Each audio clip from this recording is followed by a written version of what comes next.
Hi, I'm John Terzak, and today I'm going to answer the question for you how to make a warm apple tart, or also known as an apple tart flambé because of the way in which it's being made. So it's an apple tart, or it's made in the tradition in which an apple tart flambé is made. I have some commercial puff pastry that I bought from the supermarket, and it's still partially in the package that it came in right now. I'm going to roll some of this out. We're going to use puff pastry for this. You don't have to use puff pastry. You could use a sweet paste rolled very thin, or you could use a pâte brisée that's rolled very thin, but I'm using puff pastry because I like it for this. So let's put a little bit of flour on this table. Let's roll this out. I made some applesauce that's part of this preparation, which of course you have a video for.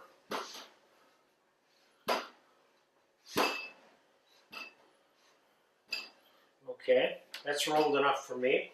I don't want to roll too thin. I'm going to use this plate as a template because this is the size that I want the apple tart to be.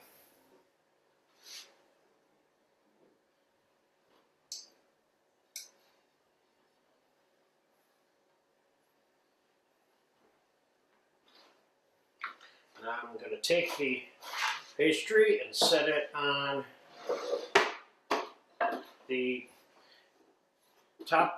bottom of a quarter sheet pan turned upside down. It's easier to get this off. Notice how I'm getting the excess flour off of there, okay? Now,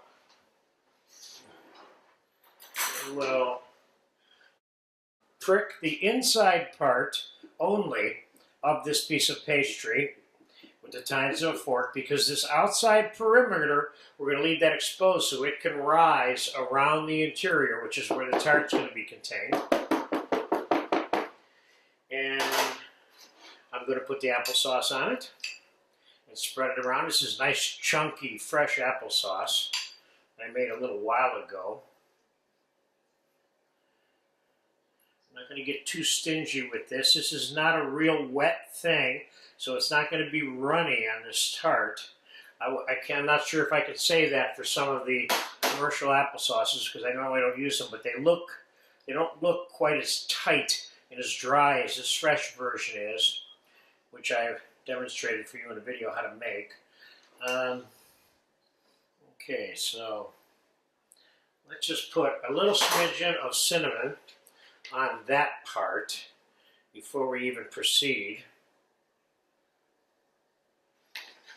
And now let's make a fan of apple slices onto the applesauce. Paper thin, I sliced these. I took a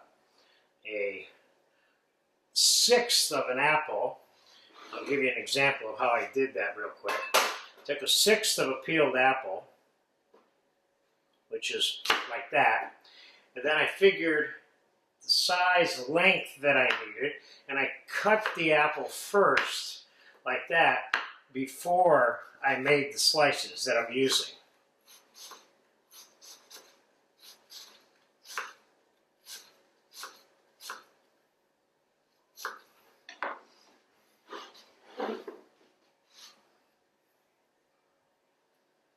If they're too long, they'll all be overlapping into the middle and you'll never get this done.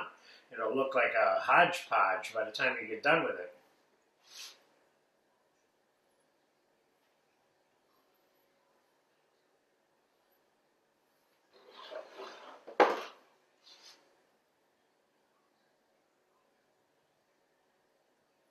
And when you get down to the very end here, you lift up that last apple slice.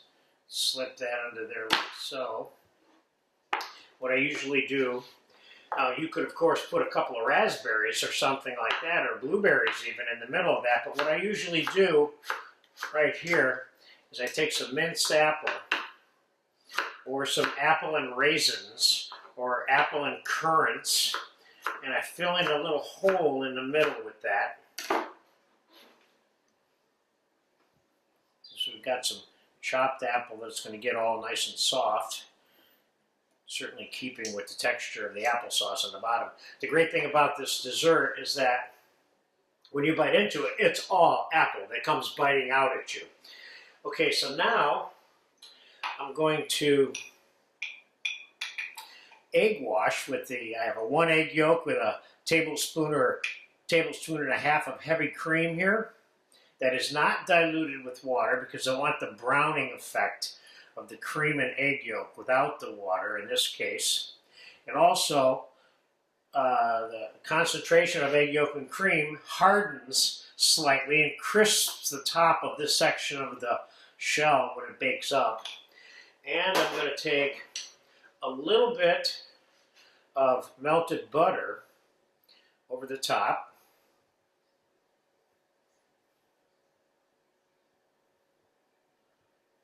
Like so. Not too much. And I'm going to put a little bit more cinnamon, being careful here not to OD the cinnamon. Because once it goes on here in a big clump, then you're kind of stuck with it, unless you want to change all your apples. I'm going to sprinkle a little bit of sugar on top of that,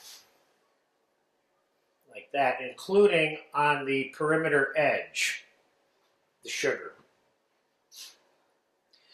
Now this is exactly the stage at which you can make this and put it in the fridge. So if you were going to serve this as a warm dessert, you could make it at this point, put it in the fridge earlier in the day, the same day of course, because you don't want the pastry getting soggy overnight with the applesauce sitting on it. And then when you sit down to dinner, you can pop this in the oven, so while you're having dinner, the tart will be baked, because this is going to take a good 30 minutes, give or take, to bake off. Now, so I'm going to pop this in the oven now at 400, and we are going to come back to that in about 30 minutes. I'm going to bring it out, and I have some caramel glaze that we're going to glaze the top of it with, and we're going to serve it with a little bit of ice cream. See you in about half an hour. Okay, it's been about 35 minutes with the apple tart. It's looking really good. Can you get in on that bad boy, Richard? Oh, yes. And that sugar, of course, kind of glistens that up a little bit, that edge, which is nice. And I'm going to loosen this. And then before I proceed with the glaze, getting it onto the plate and the ice cream, I'm going to dust the rim of this with sugar. How am I going to do that and keep it just on the rim? I'm going to do this. I'm just going to move the plate around. So I'm just not sugaring the inside of it at the same time.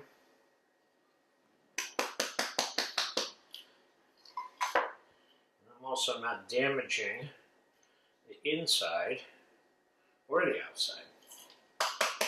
We're getting that nice dusted look along the perimeter on the outside. Okay. Now, before we move to the plate, I have a little bit of caramel sauce that I made fairly thin, and we're going to glaze the top of this with the caramel. Nothing could be better than apple and caramel, except possibly apricot glaze on here, but you know, this is good.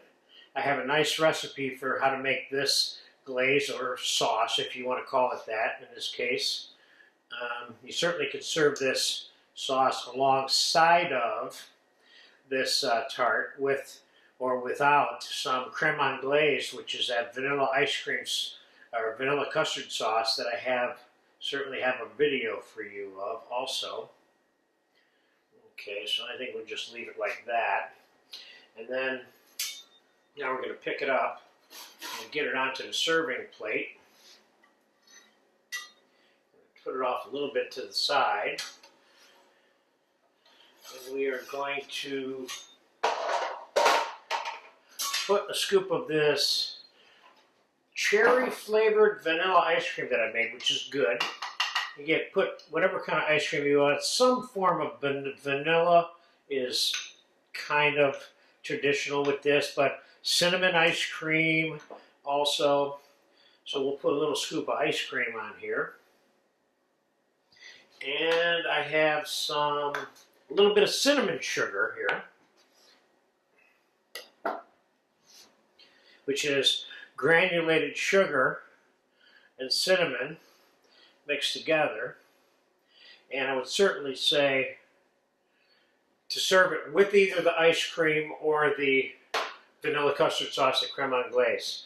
So this is a happy birthday dessert for our director and producer, Richard, who deserves at least this, but this is all he's getting from me.